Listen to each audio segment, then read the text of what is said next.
Qızıma qurban olum. Qızımın başına dönüm. Hatta uşaqdan danışıda mən... Bilirəm. Darıxıram qızım üçün. Məktəbdə indi dərsdədir. Allah hamının balasını saxlasın. Hər gün görə bilirsən mi? Hə? Hər gün görə bilirsən? Hər gün dərsçi... Hər gün dərsdən çıxır, gəlir atasının yanına. At sürməyə gedir, dərsdən çıxır, hazırlığa gedir. Maşallah. Uşaq məşğuldur. Boş vaxtı. Elə axşam necə yorulursa, saat 9-da yatır. Elə olur, onun yarısı yatır, yorğunçuluqdan. Səhər tezdən 8-9-un yarısı dərs olur. Gözəl bir söz dedim, mən atayam.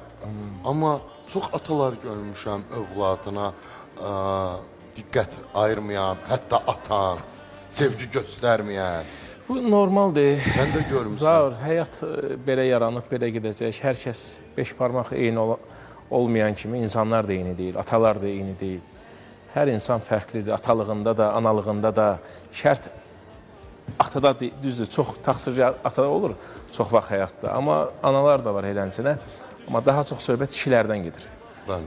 Kişilərin hamısı eyni ola bilmir, ataların hamısı eyni ola bilmir. Bəzən imkansızlıqdan, bəzən problemlərdən, bəzən bilərəkdən, bəzən həyatda artıq nəfsdən uşaq da yaddan çıxır, ailə də yaddan çıxır və həyat. Mən son zamanlar bir neçə insanlar yazırlar mənə, baxıram ki, indi mənə örnək götürüb yazırlar uşaqlarda, atalarından ki, kaş mənim uşaqlarım atası da deyirlər. Kaş demək, indi biz prosta göz önündəyik, biz paylaşırıq, göstəririk deyənə insanlar, bizim kimi atalar çoxdur, amma göstərə bilmirlər. İndi ortada tanınmırlar və yaxud da yoxdular elə sosial şəbəkələrdə digər, bizim kimi insan atalar çoxdur.